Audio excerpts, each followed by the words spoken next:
The Devils of Fuatino.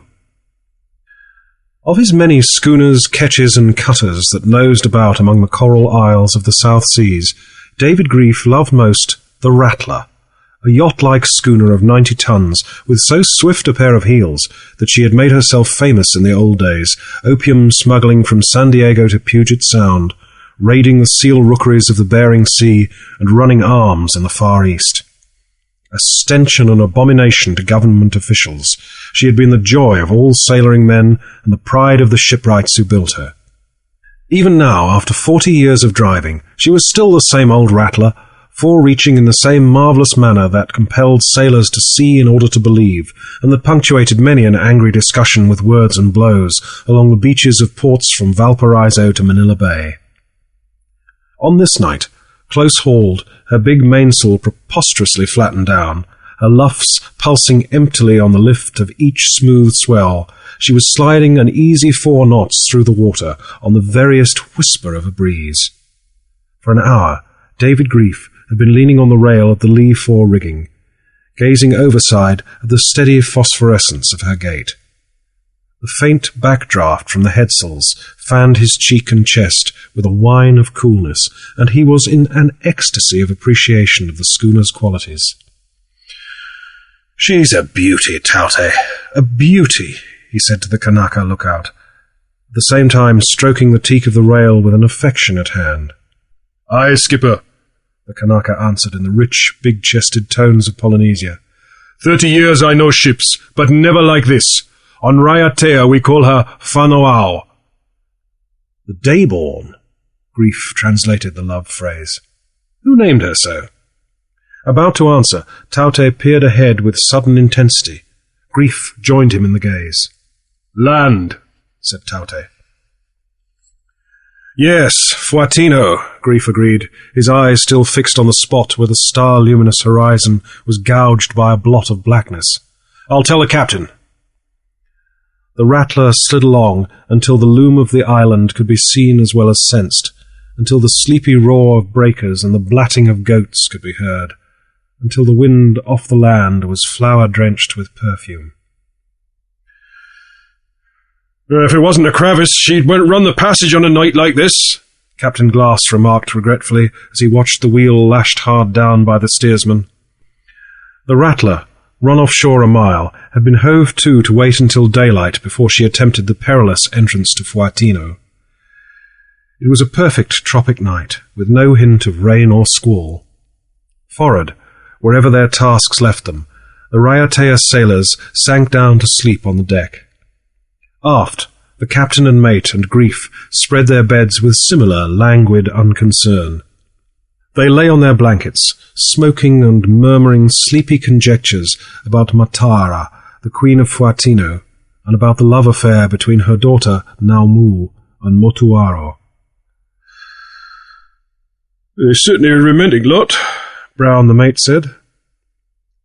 "As romantic as Pilsach," Grief laughed, "and that is going some. How long ago was it, Captain, that he jumped you?" 11 years, Captain Glass grunted resentfully. "Tell me about it," Brown asked. "They say he's never left Fuatino since. Is that right?" "Right-o," the captain rumbled. "He's in love with his wife, the little lassie.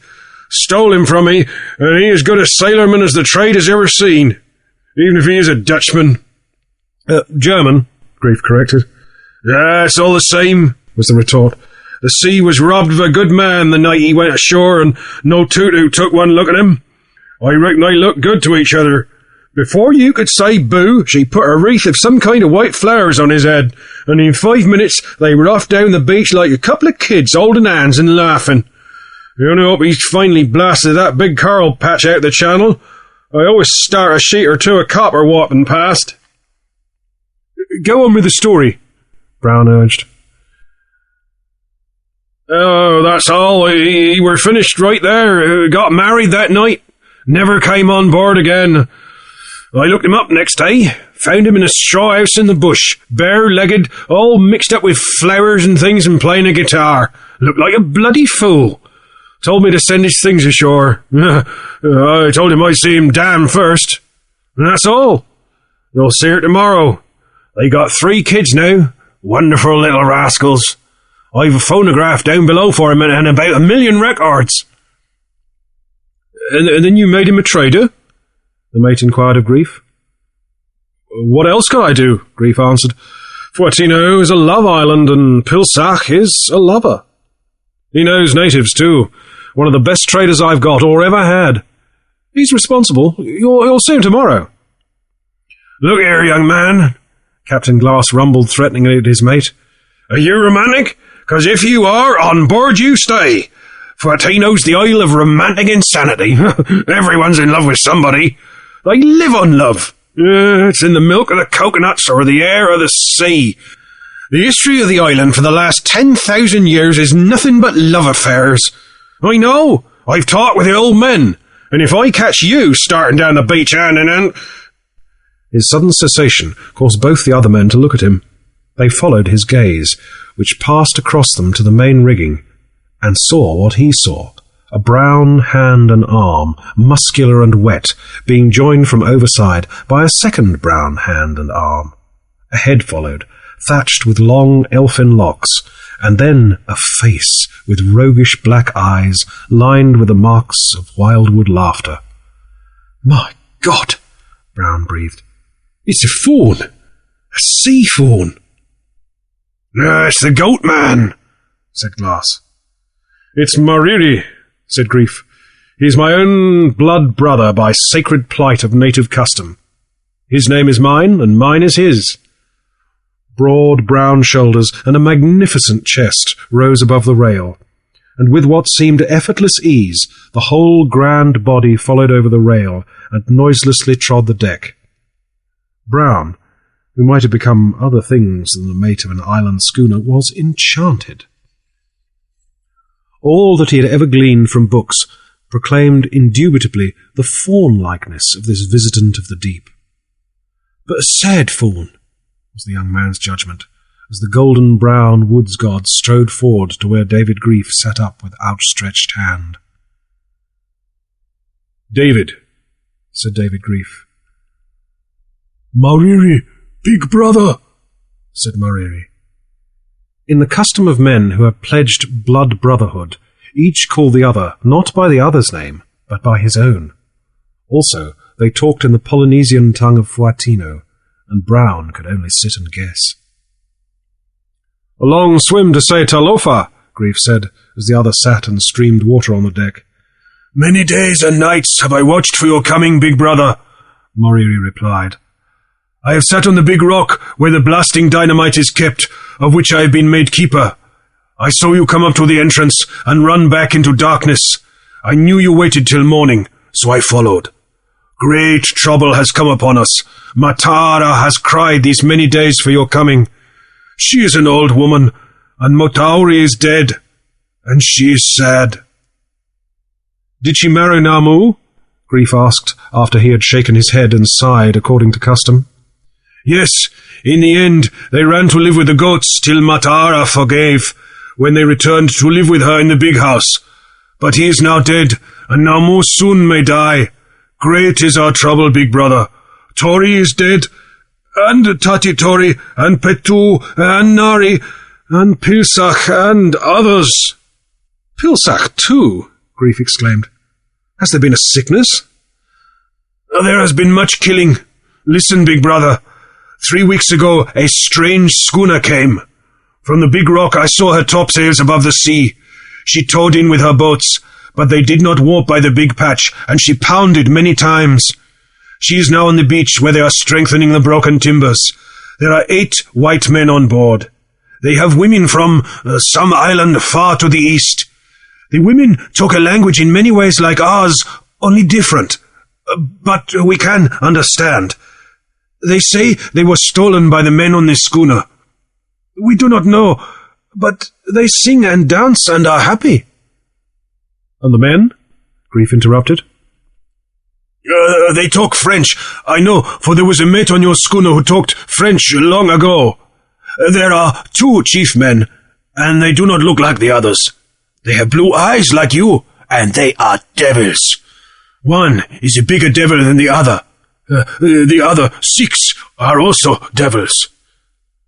They do not pay us for our yams and taro and breadfruit. They take everything from us, and if we complain, they kill us. Thus was killed Tori and Tatitoria and Petu and others. We cannot fight, for we have no guns, only 2 or 3 old guns. They ill-treat our women. Thus was killed Motuaro, who made defense of Namu, whom they have now taken on board their schooner. It was because of this that Pilsach was killed. Him, the chief of the 2 chief men, the big devil, shot once in his whaleboat, and twice when he tried to crawl up the sand of the beach. Pilsach was a brave man, and Notutu now sits in the house and cries without end. Many of the people are afraid and have run to live with the goats, but there is not food for all in the high mountains, and the men will not go out and fish, and they work no more in the gardens because of the devils who take all they have, and we are ready to fight. Big brother, we need guns and much ammunition. I sent word before I swam out to you, and the men are waiting. The strange white men do not know you are come. Give me a boat and the guns, and I will go back before the sun. And when you come in tomorrow, we will be ready for the word from you to kill the strange white men. They must be killed. Big brother, you have ever been of the blood with us, and the men and women have prayed to many gods for your coming, and you are come. I will go in the boat with you, Grief said. No, big brother, was Moriru's reply. You must be with the schooner. The strange white men will fear the schooner, not us. We will have the guns, and they will not know. It is only when they see your schooner come that they will be alarmed. Send the young man there with the boat.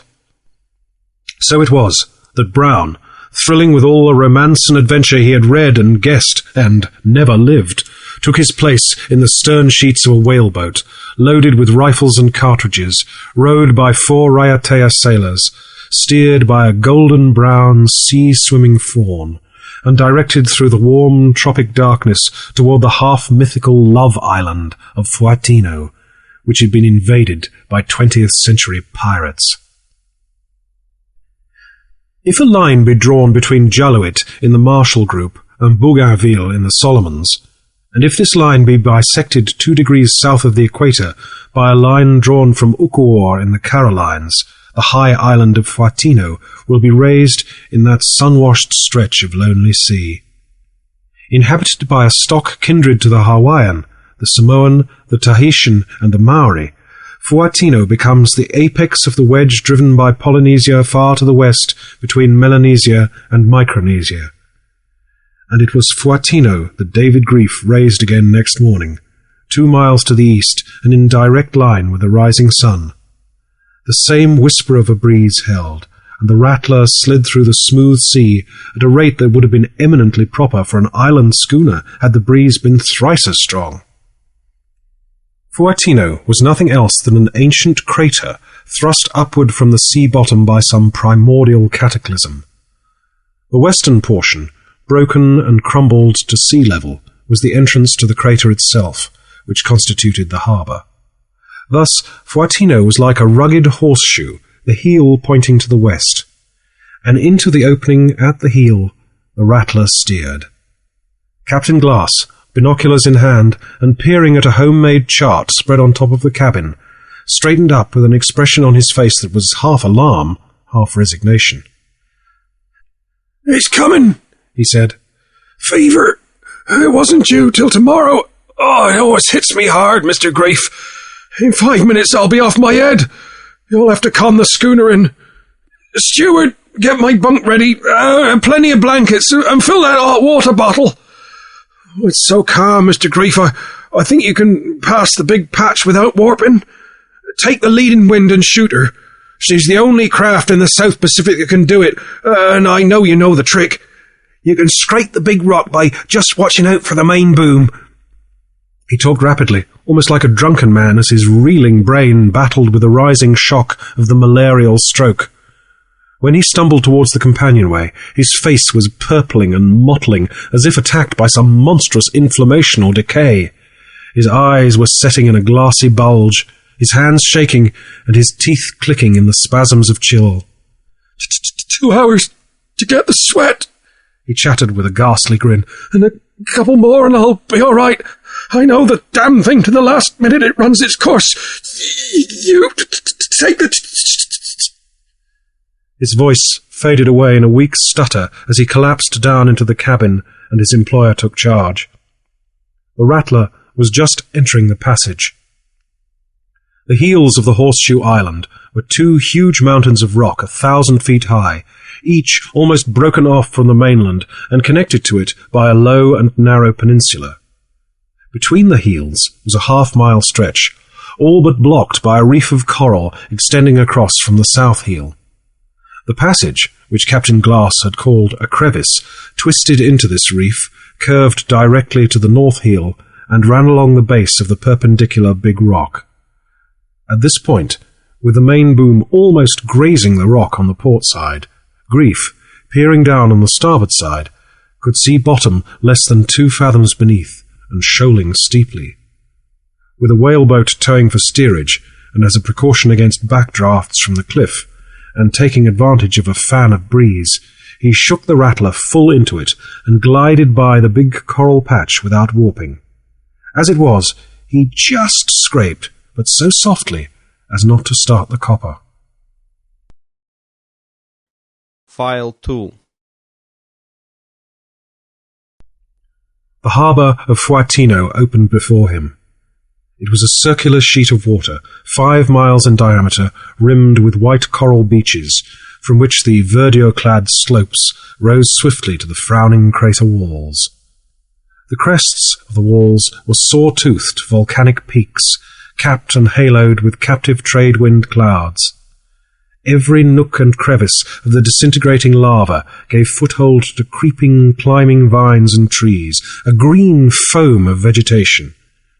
Thin streams of water, mere films of mist, swayed and undulated downward in sheer descents of hundreds of feet. And to complete the magic of the place, the warm, moist air was heavy with the perfume of yellow-blossomed cassia. Fanning along against light, vagrant airs, the Rattler worked in. Calling the whaleboat on board, Grief searched out the shore with his binoculars. There was no life. In the hot blaze of tropic sun, the place slept. There was no sign of welcome. Up the beach on the north shore, where the fringe of coconut palms concealed the village, he could see the black bows of the canoes in the canoe houses. On the beach, on an even keel, rested the strange schooner. Nothing moved on board her or around her. Not until the beach lay 50 yards away did Grief let go the anchor in 40 fathoms. Out in the middle, long years before, he had sounded 300 fathoms without reaching bottom, which was to be expected of a healthy crater pit like Fuatino. As the chain roared and surged through the hawse hole, he noticed a number of native women in flowing ahus, flower-crowned, stream out onto the deck of the schooner on the beach. Also, and what they did not see, he saw from the galley the squat figure of a native steal forward, drop to the sand, and dive into the green screen of bush. While the sails were furled and gasketed, awnings stretched, and sheets and tackles coiled harbour fashion, David Grief paced the deck and looked vainly for a flutter of life elsewhere than on the strange schooner. Once, beyond any doubt, he heard the distant crack of a rifle in the direction of Big Rock. There were no further shots. At the end of another hour, Captain Glass, under a mountain of blankets, had ceased shivering and was in the inferno of a profound sweat. "I'll be all right in half an hour," he said weakly. "Very well," Grief answered. "The place is dead, and I'm going ashore to see Matara and find out the situation." "It's a tough punch. Keep your eyes open," the captain warned him. "If you're not back in an hour, send word off." Grief took the steering sweep, and 4 of his Raiatea men bent to the oars. As they landed on the beach, he looked curiously at the women under the schooner's awning. He waved his hand tentatively, and they, after giggling, waved back. "Talofa!" he called. They understood the greeting, but replied, "Iorana," and he knew that they came from the society group. "Wahene," One of his sailors unhesitatingly named their island. Grief asked them whence they came, and with giggles and laughter they replied, "Huahene." "It looks like old Dupuy's schooner," Grief said in Tahitian, speaking in a low voice. "Don't look too hard, and what do you think, eh? Is it the Valletta?" As the men climbed out and lifted the whaleboat slightly up the beach, they stole careless glances at the vessel.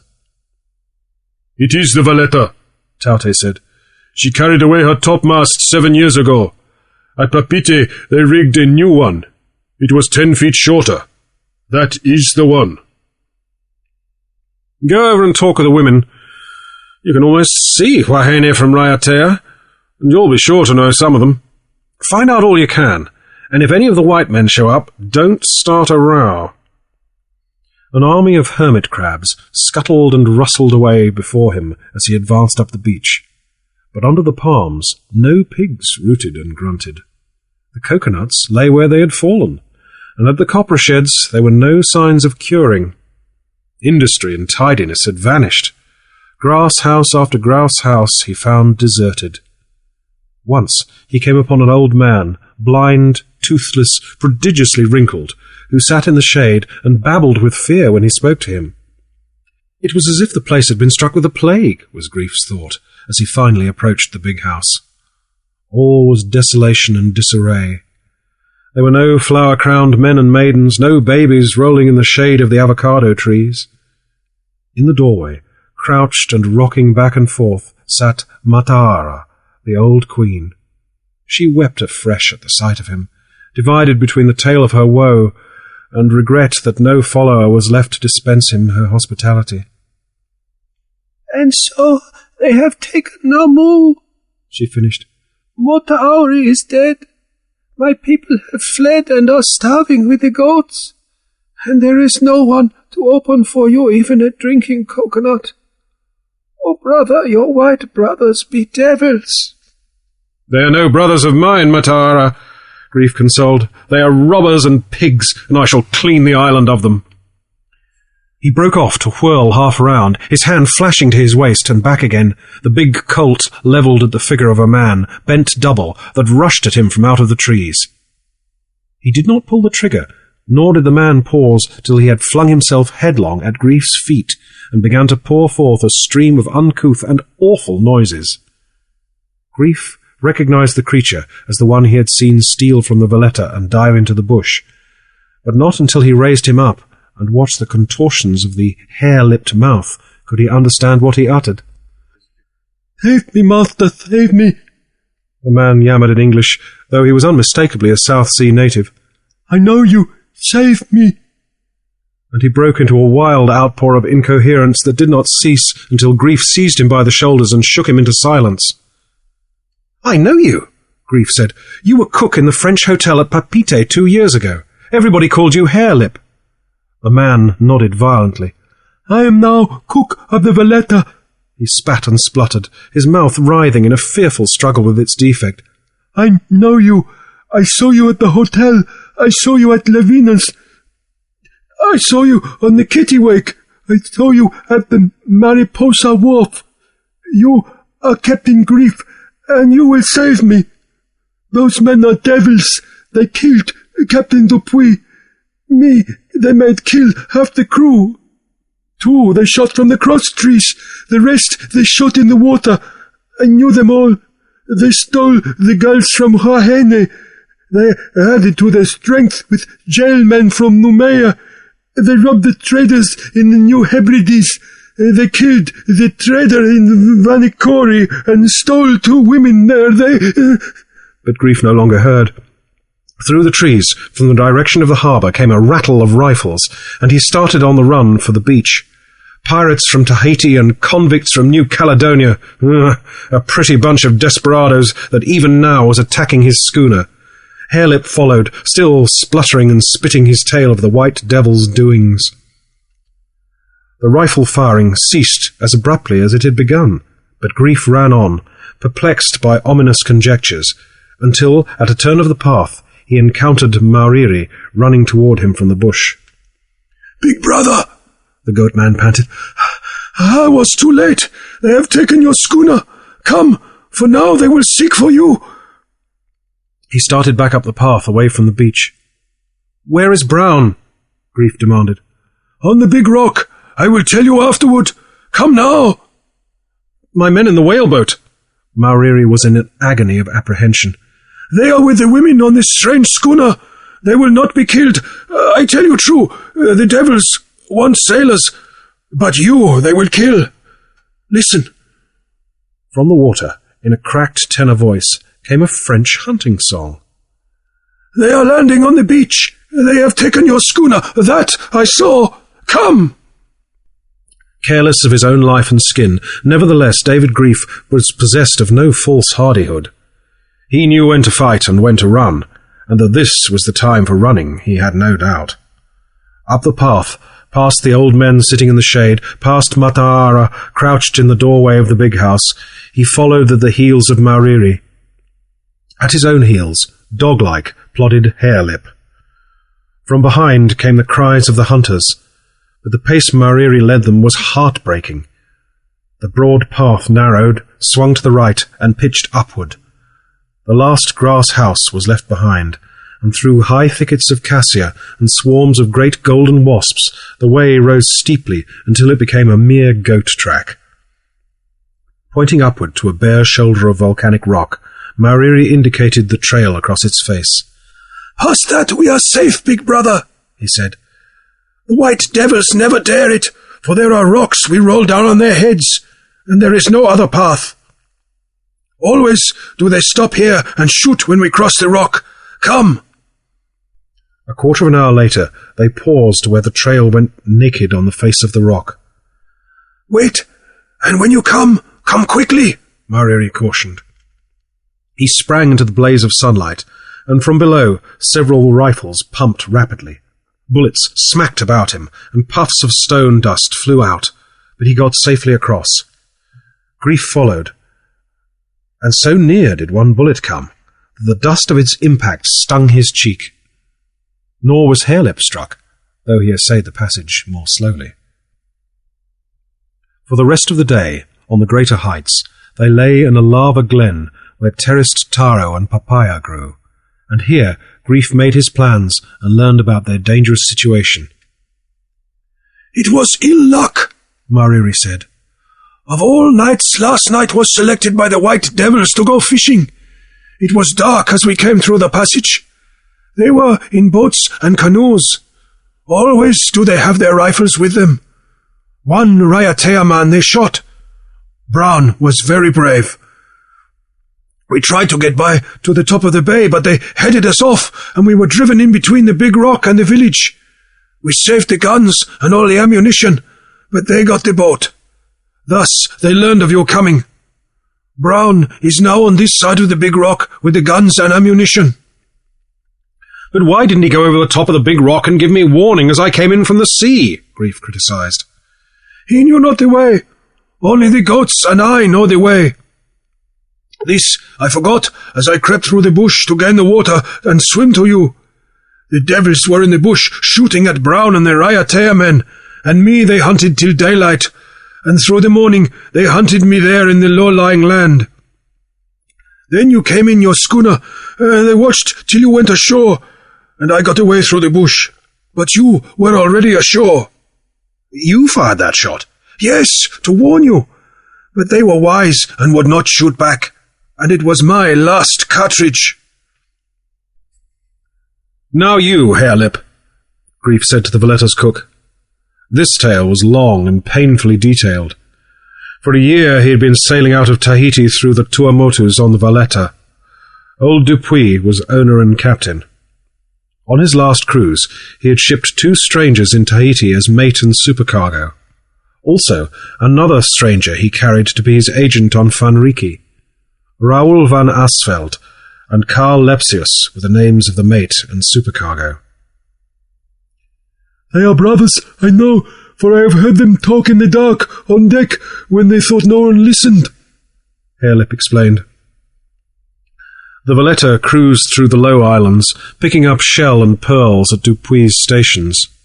Frans Amundsen the third stranger relieved Pierre Gollard at Fanriki. Pierre Gollard came on board to go back to Tahiti. The natives of Fanriki said he had a quart of pearls to turn over to Dupuy. The first night out from Fanriki, there was shooting in the cabin. Then the bodies of Dupuy and Pierre Gollard were thrown overboard. The Tahitian sailors fled to the forecastle. For 2 days, with nothing to eat, and the Valletta hove to, they remained below. Then Raoul van Asveld put poison in the meal he made Hairlip cook and carry forward. Half the sailors died. "He had a rifle pointed at me, master. What could I do?" Hairlip whimpered. "Of the rest, 2 went up the rigging and were shot. Fanriki was 10 miles away. The others went overboard to swim. They were shot as they swam. I only lived, and the 2 devils. For me, they wanted to cook for them. That day with the breeze, they went back to Fanriki and took on Franz Amundsen, for he was one of them." Then followed Hairlip's nightmare experiences as the schooner wandered on the long reaches to the westward. He was the one living witness, and knew they would have killed him had he not been the cook. At Noumea, 5 convicts had joined them. Hairlip was never permitted ashore at any of the islands, and Grief was the first outsider to whom he had spoken. "And now they will kill me," Hairlip spluttered, "for they will know I have told you. Yet I am not all a coward, and I will stay with you and die with you." The goat man shook his head and stood up. "Lie here and rest," he said to Grief. "It will be a long swim tonight. As for this cookman, I will take him now to the higher places where my brothers live with the goats." "It is well that you swim as a man should, big brother," Mauriri whispered. From the lava glen, they had descended to the head of the bay and taken to the water. They swam softly without splash, Mauriri in the head. The black walls of the crater rose about them till it seemed they swam on the bottom of a great bowl. Above was the sky of faintly luminous stardust. Ahead, they could see the light which marked the Rattler, and from her deck, softened by distance, came a gospel hymn played on the phonograph once intended for Pilsach. The 2 swimmers bore to the left, away from the captured schooner. Laughter and song followed on board after the hymn, and the phonograph started again. Grief grinned to himself at the appropriateness of it, as Lead Kindly Light floated out over the dark water. "We must take the passage and land on the big rock," Mauriri whispered. "The devils are holding the low land. Listen." 6 rifle shots at irregular intervals attested that Brown still held the rock, and that the pirates had invested the narrow peninsula. At the end of another hour, they swam under the frowning loom of the big rock. Mauriri, feeling his way, led the landing in a crevice, up which, for 100 feet, they climbed to a narrow ledge. "Stay here," said Mauriri. "I go to Brown. In the morning I shall return." "I will go with you, brother," Grief said. Mauriri laughed into the darkness. "Even you, big brother, cannot do this thing. I am the goat man, and I only of all Fuatino can go over the big rock in the night. Furthermore, it will be the first time that even I have done it. Put out your hand. You feel it? That is where Pilsach's dynamite is kept. Lie close beside the wall, and you may sleep without falling. I go now." And high above the sounding surf, on a narrow shelf beside a ton of dynamite for blasting underwater coral, David Grief planned his campaign, then rested his cheek on his arm and slept. File 3. In the morning, when Mauriri led him over the summit of Big Rock, David Grief understood why he could not have done it in the night. Despite the accustomed nerve of a sailor for height and precarious clinging, he marvelled that he was able to do it in the broad light of day. There were places, always under minute direction of Mauriri, that he leaned forward, falling across 100-foot deep crevices until his outstretched hands struck a grip on the opposing wall and his legs could then be drawn across after.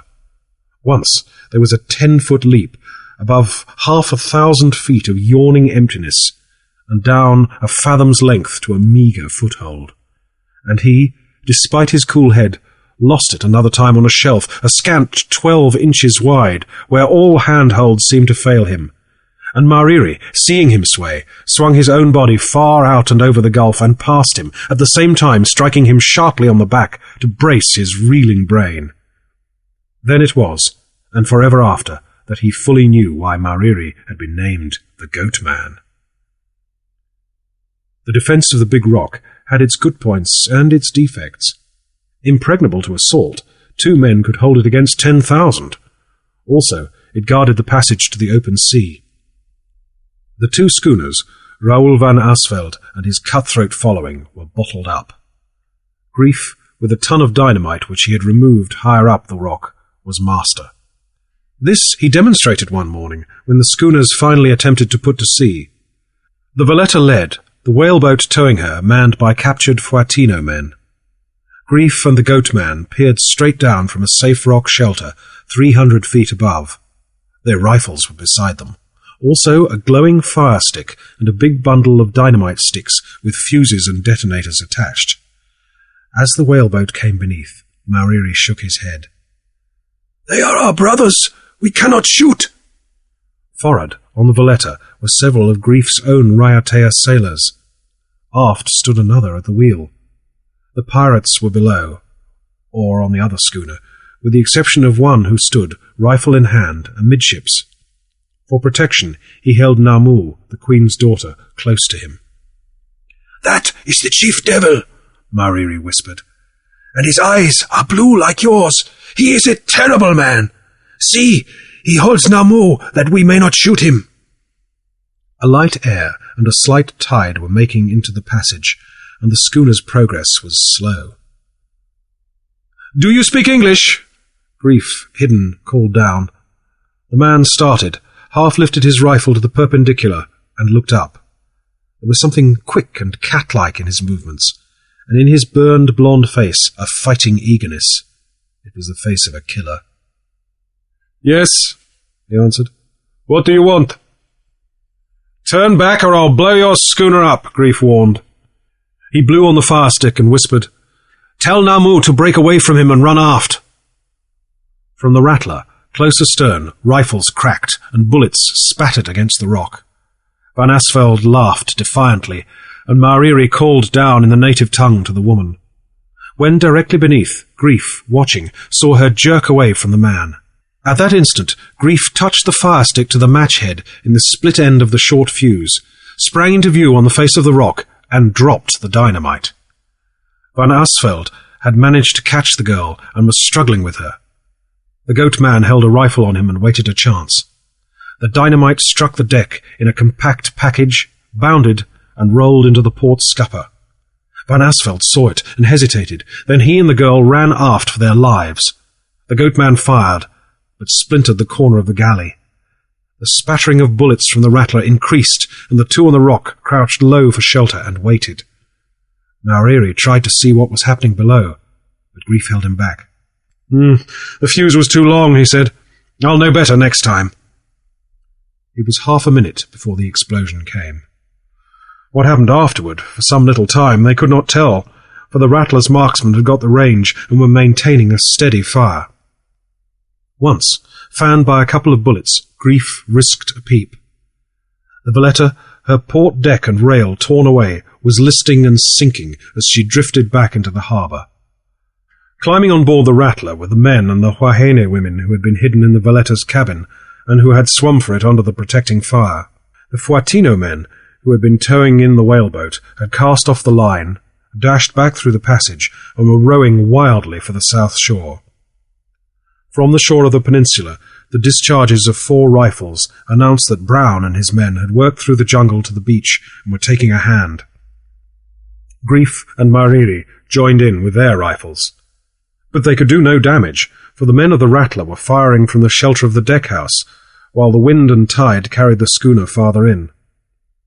There was no sign of the Valletta, which had sunk in the deep water of the crater. 2 things Raoul van Asveld did that showed keenness and coolness. Under the Rattler's rifle fire, Raoul compelled the fleeing Fuatino men to come in and surrender. And at the same time, dispatching half his cutthroats in the Rattler's boat, he threw them ashore and across the peninsula, preventing Brown from getting away to the main part of the island. And for the rest of the morning, the intermittent shooting told Grief how Brown was being driven back in again to the other side of the big rock. The situation was unchanged, with the exception of the loss of the Valletta. The defects of the position on the big rock were vital. There was neither food nor water. For several nights, accompanied by one of the Raiatea men, Mauriri swam to the head of the bay for supplies. Then came the night when lights flared on the water and shots were fired. After that, the water side of the big rock was invested as well. "Oh, it's a funny situation," Brown remarked, who was getting all the adventure he had been led to believe resided in the South Seas. "We've got hold and can't let go, and Raoul has hold and can't let go. He can't get away, and we're liable to starve to death holding him." "If the rain came, the rock basins would fill," said Mauriri. It was their first 24 hours without water. "Big brother, tonight you and I will get water. It is work for strong men." That night, with coconut calabashes, each of quart capacity and tightly stoppered, he led Grief down to the water from the peninsular side of the big rock. They swam out not more than 100 feet. Beyond, they could hear the occasional click of an oar or the knock of a paddle against a canoe, and sometimes they saw the flare of matches as the men in the guarding boats lighted cigarettes or pipes. "Wait here," whispered Mauriri carefully, "and hold the calabashes." Turning over, he swam down. Grief, face downward, watched his phosphorescent track glimmer and dim and vanish. A long minute afterward, Mauriri broke surface noiselessly at Grief's side. "Here, drink."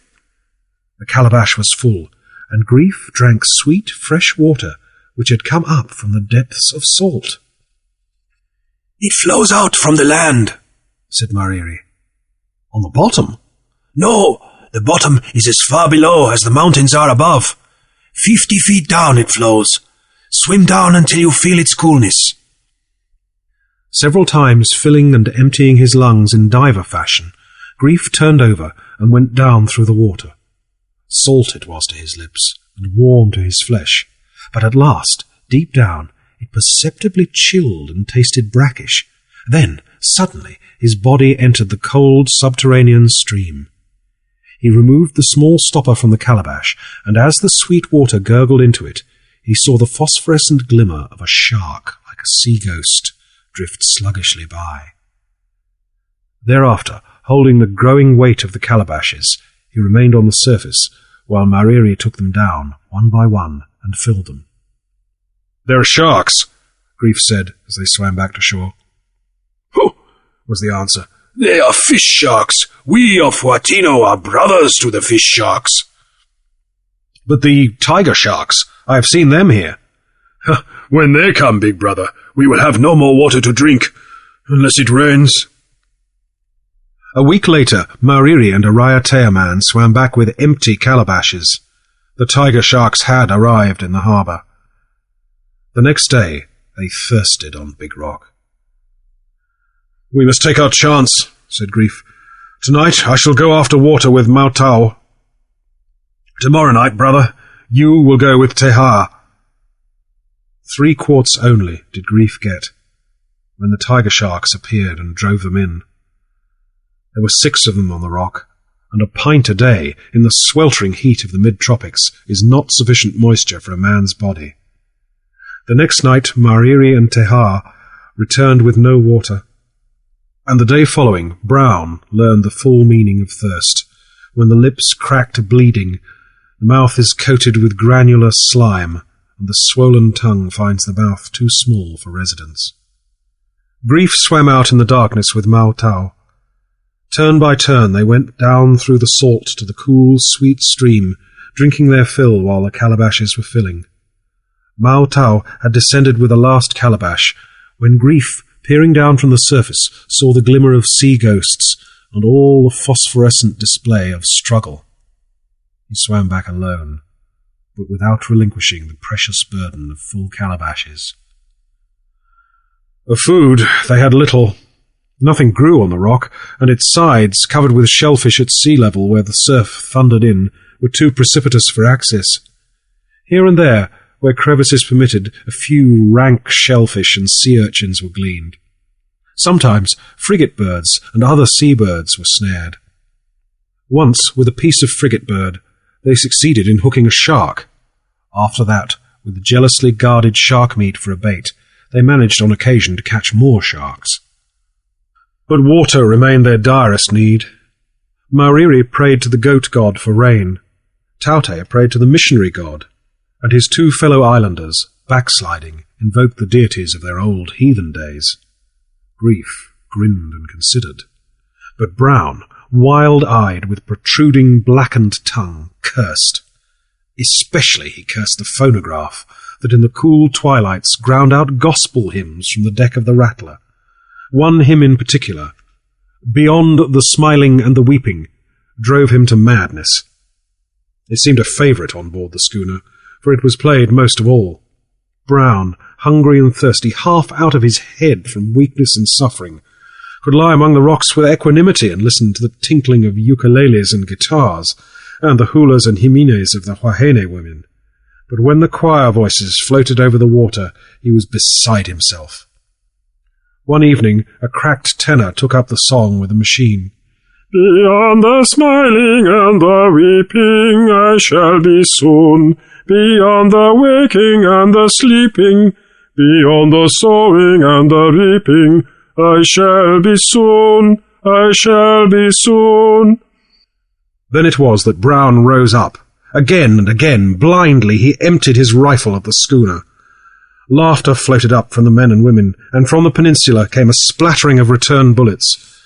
But the cracked tenor sang on, and Brown continued to fire until the hymn was played out.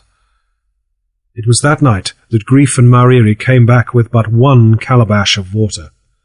A patch of skin 6 inches long was missing from Grief's shoulder, in token of the scrape of the sandpaper hide of a shark whose dash he had eluded. File 4.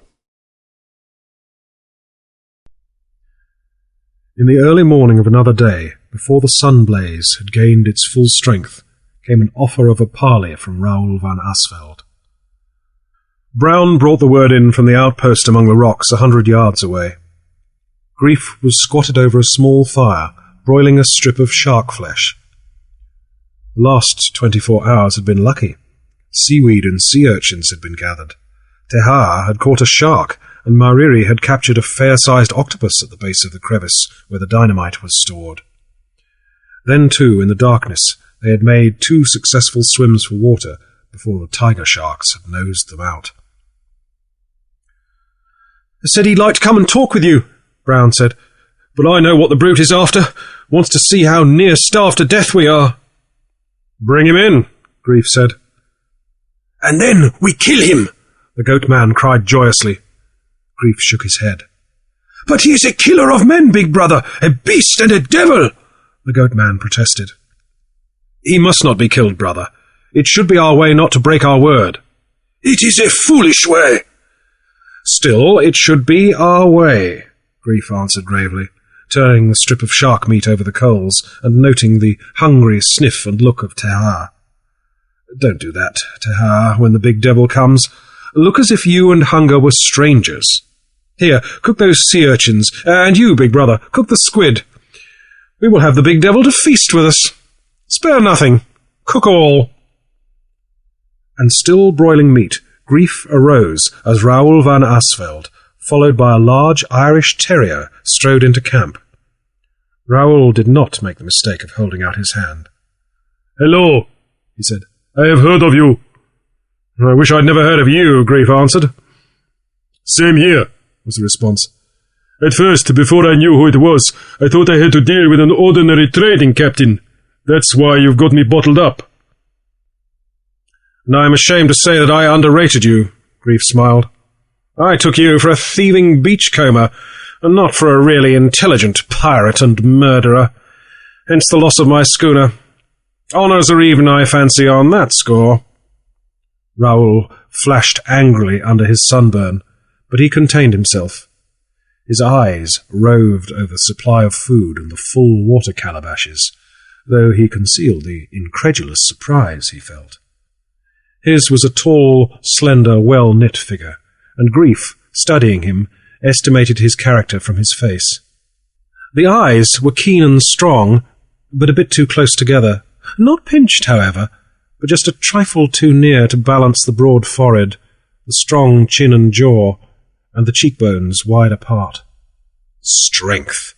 His face was filled with it, and yet grief sensed in it the intangible something the man lacked. "We are both strong men," Raoul said with a bow. "We might have been fighting for empires 100 years ago." It was grief's turn to bow. "As it is, we are squalidly scrapping over the enforcement of the laws of those empires." "It all comes to dust," Raoul remarked sententiously, sitting down. "Go ahead with your meal. Don't let me interrupt." "Won't you join us?" was Grief's invitation. The other looked at him with sharp steadiness, then accepted. "I'm sticky with sweat," he said. "Can I wash?" Grief nodded and ordered Mariri to bring a calabash. Raoul looked into the goat-man's eyes, but saw nothing save languid disinterest as the precious quart of water was wasted on the ground. "The dog is thirsty," Raoul said.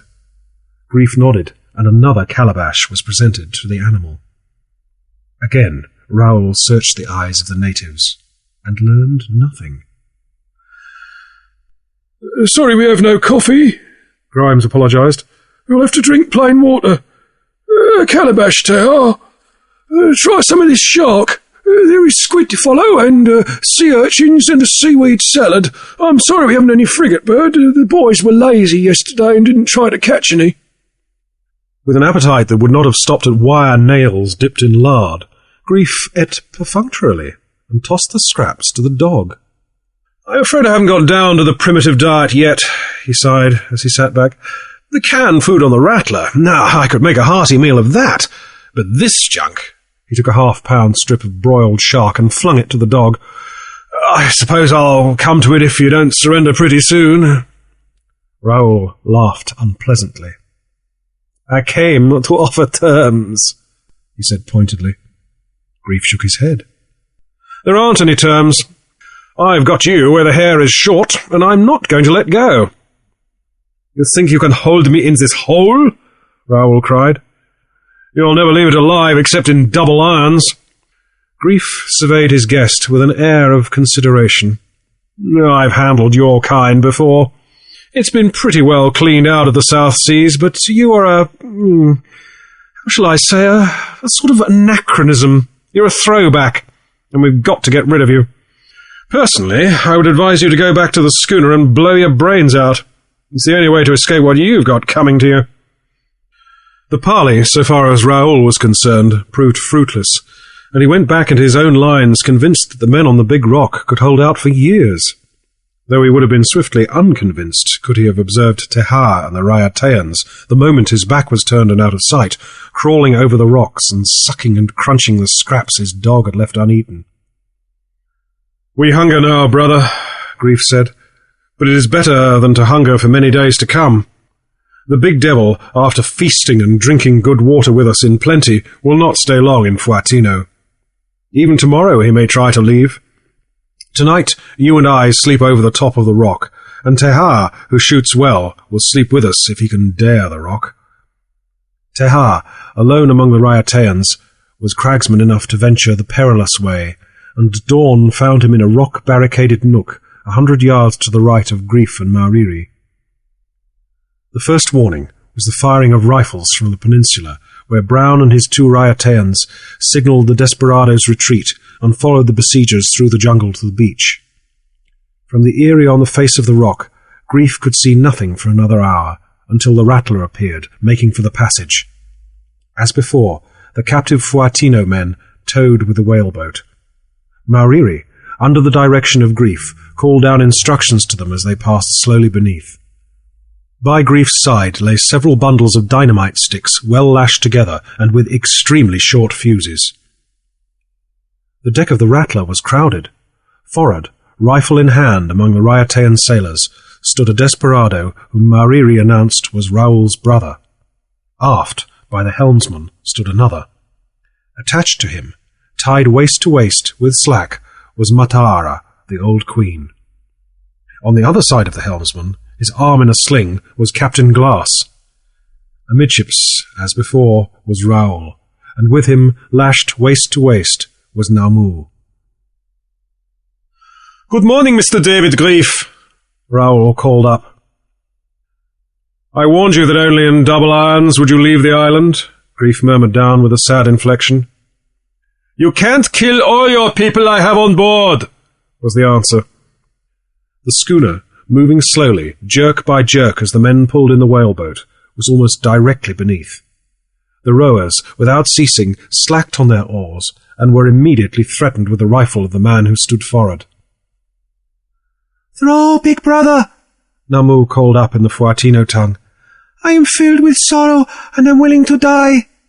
His knife is ready with which to cut the rope, but I shall hold him tight. Be not afraid, big brother. Throw, and throw straight, and goodbye." Grief hesitated, then lowered the fire stick which he had been blowing bright. "Throw!" the goat man urged. Still, Grief hesitated. "If they get to sea, big brother, Namu dies just the same. And there are all the others. What is her life against the many?" "If you drop any dynamite or fire a single shot, we'll kill all on board," Raoul cried up to them. "You can't kill these people, and I can! Shut up, you!" This last was addressed to Namu, who was calling up in her native tongue, and whom Raoul seized by the neck with one hand to choke to silence. In turn, she locked both arms about him and looked up beseechingly to Grief. "Throw her, Mr. Grief, and be damned to them!" Captain Glass rumbled in his deep voice. "They're bloody murderers! The captain's full of them!" The desperado, who was fastened to the old queen, swung half about to menace Captain Glass with his rifle, when Taha, from his position further along the rock, pulled his trigger on him. The rifle dropped from the man's hand, and on his face was an expression of intense surprise as his legs crumpled under him and he sank down on deck, dragging the queen with him. "Port! Hard a port!" Grief cried. Captain Glass and the Kanaka whirled the wheel over, and the bow of the Rattler headed in for the rock. Amidships, Raoul still struggled with Namu. His brother ran from forward to his aid, being missed by the fusillade of quick shots from Teha and the goat man. As Raoul's brother placed the muzzle of his rifle to Namu's side, Grief touched the fire stick to the match head in the split end of the fuse. Even as with both hands he tossed the big bundle of dynamite, the rifle went off, and Namu's fall to the deck was simultaneous with the fall of the dynamite. This time the fuse was short enough. The explosion occurred the instant the deck was reached, and that portion of the Rattler, along with Raoul, his brother, and Namu, forever disappeared. The schooner's side was shattered, and she began to settle immediately. Forward, every Raiatean sailor dived overboard. Captain Glass met the first man springing up the companionway from the cabin with a kick full in the face, but was overborne and trampled on by the rush. Following the desperadoes came the Huahine women, and as they went overboard, the Rattler sank on an even keel close to the base of the rock. Her cross-trees still stuck out when she reached bottom. Looking down, Grief could see all that occurred beneath the surface. He saw Mataara, a fathom deep, unfasten herself from the dead pirate and swim upward. As her head emerged, she saw Captain Glass, who could not swim, sinking several yards away. The queen, old woman that she was, turned over, swam down to him, and held him up as she struck out for the unsubmerged cross-trees. 5 heads, blonde and brown, were mingled with the dark heads of Polynesia that dotted the surface. Grief, rifle in hand, watched for a chance to shoot. The goat man, after a minute, was successful, and they saw the body of one man sink sluggishly. But to the Raiatean sailors, big and brawny, was the vengeance given. Swimming swiftly, they singled out the blonde heads and the brown. Those from above watched the 4 surviving desperadoes, clutched and locked, dragged far down beneath and drowned. In 10 minutes everything was over. The Huahine women, laughing and giggling, were holding on to the sides of the whaleboat which had done the towing. The Raiatean sailors, waiting for orders, swam about the cross-tree to which Captain Glass and Mataara clung. "Poor old Rattler," Captain Glass lamented. Nothing of the sort, Grief called down. In a week we'll have her raised, new timbers amidships, and we'll be on our way. And to the Queen, How is it with you, sister? Namu is gone, and Motari, brother, but Fuatino is ours again. The day is young. Word shall be sent to all my people in the high places with the goats, and tonight, once again, and as never before, we shall feast and rejoice in the big house. "Well, she's been needing new timbers abaft the beam there for years," commented Captain Glass. "but the chronometers will be out of commission for the rest of the cruise." The end.